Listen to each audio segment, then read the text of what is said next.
if you're looking at your life at a young age like you are, and you can choose what kind of a person you can be. When you are trying to become successful, you need to figure out what it is that makes you tick on the inside. There's going to be tons of things that you find interesting and tons of things that you hate to do, but you need to go out and find that one thing that truly piques your interest and figure out what it is and figure out a way to make that work for you. In the age that we live in right now, there's a market for just about anything you could possibly wrap your mind around. There's a huge fan base for just about anything you could possibly think of. People go crazy over these small niches around the world. And the chances are, if you like it, that means somebody else out there in the world likes it as well. It doesn't correlate with IQ. It correlates with an attitude. And probably tons of other people do. So if you have an idea, no matter how dumb or how stupid you think it is, you should try to pursue that dream of yours and constantly figure out ways to make it happen, because the chances are it will become successful. You just have to make it happen.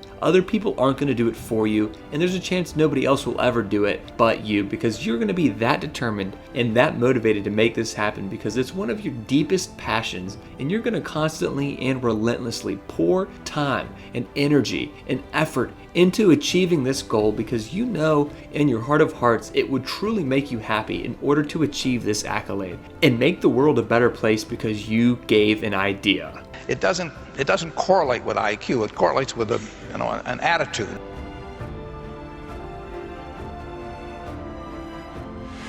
Generally, they have an upbeat attitude on life. Generally, they're generous people. They're humorous people. They're people that do more than their share. They're people that are thinking about something nice they can do for you. And all of those qualities attract you. And none of those are innate at birth. I mean, you can acquire those. And then there's other people that turn you off. They have habits. They take credit for things they didn't do. They don't show up on time, whatever it may be. They're a little dishonest about things. And if you're looking at your life at a young age like you are, and you can choose what kind of a person you can be, why not be the person you admire rather than the person you can't stand? It's so simple. So just write down the qualities you like.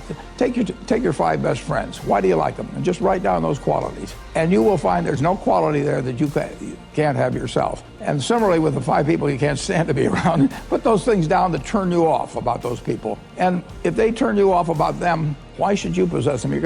It's so simple. The most important thing is to be able to define which ones you can come to an intelligent decision on and which ones are beyond your capacity to evaluate. You don't have to be right about thousands and thousands and thousands of companies. You only have to be right about a couple. I met Bill Gates on July 5th, 1991. We were out in Seattle, and Bill said, "You've got to have a computer." And I said, "Why?" And he said, "You can do your income tax on it." I said, "I don't have any income. Berkshire doesn't pay a dividend." He said, "Well, you can keep track of your portfolio." And I said, "I only have one stock." I said, I mean, and he says, "It's going to change everything." And I said, "Well, will it change whether people chew gum?" And he said, "Well, probably not." And I said, "Well, will it change what kind of gum they chew?" And not. And I said, "Well, then I'll stick to chewing gum and you stick to computers, you know." I don't have to understand all kinds of business. There's all kinds of business I don't understand. But there's thousands of opportunities there. And I'm able to do that. I'm able to understand some given percentage. But Ted Williams wrote a book called The Science of Hitting. And in The Science of Hitting, he's got a diagram, shows him at the plate. And he's got the strike zone divided into 77 squares, each the size of a baseball. How they behave, what they bring, the energy they bring, the commitment they bring, the quality of how they do things, how they treat the people around them, all kinds of things. But you will jump out much more than you might anticipate. One of the things you would want to be sure to do is, whether you like it or not, get very comfortable, it may take a while, with public speaking, for example. I mean, that's an asset that will last you 50 or 60 years, and it's a liability if you don't like doing it or are uncomfortable doing it. That also will last you 50 or 60 years, and it's a necessary skill. But a lot of the skills are just human skills. If you get the best out of people around you, that's a rare talent, and it doesn't correlate with IQ. It correlates with an attitude toward the world and toward other people. And it's a talent that if you work at early and you're really conscious about it, you don't have to show up other people. You don't have to be smarter than they are or anything else. You want to bring out the best in them. It will pay huge dividends.